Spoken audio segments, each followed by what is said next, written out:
If you want to help Myth Vision Podcast grow, you can join our Patreon. There are different tiers, as well as help out with PayPal. Thank you so much. Don't forget to like, subscribe, share, and comment.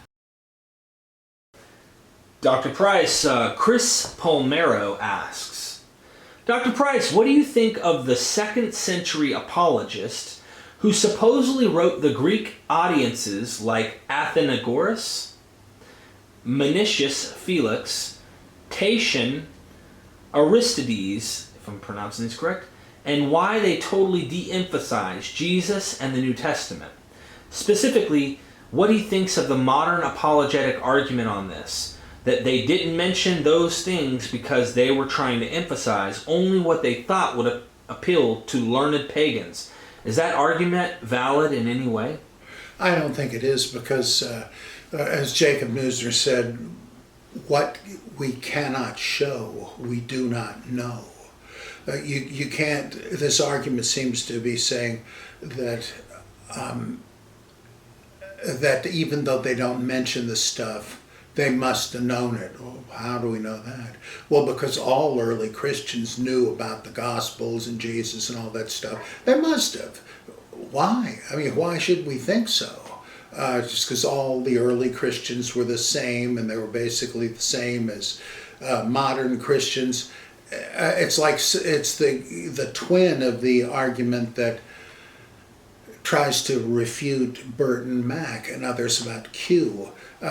Mack says if Q existed and it was somebody's testament of Christianity, somebody's de facto scripture with here's what you should know, Jesus said, and there's nothing in it about his death and resurrection or anything like that, no Christological titles are used, that stuff was just not of interest to them. That seems a little hard to believe.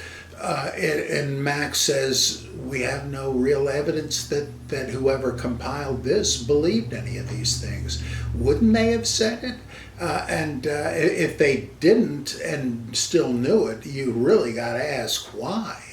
Or the same thing when people say that the writers of the epistles certainly knew gospel material, etc., but they didn't attribute stuff to Jesus. Why? Wink, wink, nudge, nudge, say no more.